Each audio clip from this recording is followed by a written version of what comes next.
ఒక ఇంద్రకరణ్ రెడ్డి లాగానో ఒక టూరిస్ట్ గా వచ్చి పోటీ చేసి ఇక ఓట్లు అయిపోయిన వెంటనే మళ్ళీ మా నిర్మల్కో లేకపోతే మంచిర్యాలకో పోయేంత పిరికి పొందని నేను కాదు.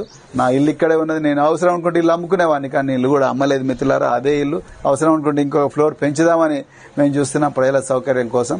తప్పకుండా మీకు ఏ అవసరం ఉన్నా ఏ ప్రాబ్లం ఉన్నా కూడా దయచేసి నన్ను కాంటాక్ట్ చేయొచ్చు. లేకపోతే ఇక్కడ సమన్వయ కమిటీలు కూడా త్వరలోనే వేయబోతున్నాం.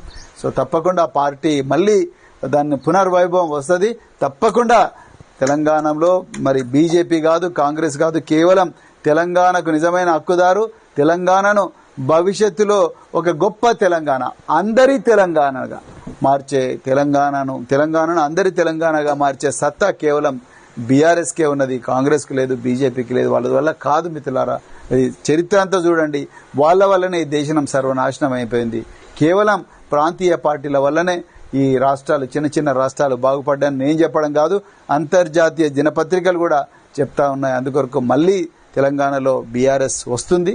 బీఆర్ఎస్ ప్రభావం వచ్చిన తర్వాత ఆ తెలంగాణలో ద్రోవులకు స్థానం ఉండదు.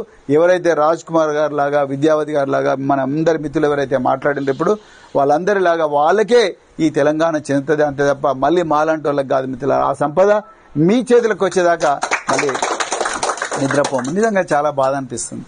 ఏ బస్తీలకు పోయినా కూలిపోయిన ఇండ్లు, లేకపోతే రేకుల షెడ్లు, లేకపోతే కూలిపోయిన గోడలు, లేకపోతే ఉద్యోగాలు లేని బిడ్డలు, లేకపోతే కాంట్రాక్టులంతా ఆధిపత్య వర్గాల చేతిలో ఉంటాయి, పేదవాళ్ళ చేతిలో కాంట్రాక్టులు ఉండవు. లేకపోతే ఆంధ్ర ప్రాంతం వాళ్ళ చేతిలో కాంట్రాక్టులు ఉంటాయి. తెలంగాణ బిడ్డలేమో ఎర్రటి ఎండకు ఎండుకుంటా, వానకు తడుచుకుంటా, అదే నడుమిరు కొట్టుకుంటూ కూలి పని చేయడం అనే పరిస్థితి ఈ రోజు కూడా ఉన్నది. ఆ రోజులు పోవాలంటే తప్పకుండా బీఆర్ఎస్ పార్టీ అధికారం రావాలి. అది వచ్చేదాకా మనం నిద్రపోవద్దని చెప్తూ, అదేవిధంగా ఈ ద్రోహుల గురించి ఒక్క నిమిషం కూడా ఆలోచించకండి. మన కన్నీటి చుక్కలు కాదు కదా, ఒక్క నిమిషం ఆలోచనలు కూడా ఈ ద్రోహుల గురించి మనం చేయకూడదు. వీళ్ళు నిజంగా తెలంగాణ వ్యతిరేకులు, తెలంగాణ ద్రోహులు, కూర్చున్న చెట్టు కొమ్మ నారికిన దుర్మార్గులు, పాలిచ్చే తల్లి రొమ్ములు కోసిన దుర్మార్గులు వీళ్ళు. అందుకొరకు వీళ్ళ గురించి ఒక్కరోజు కూడా మాట్లాడకూడదు. మీరందరూ అనొచ్చు చాలా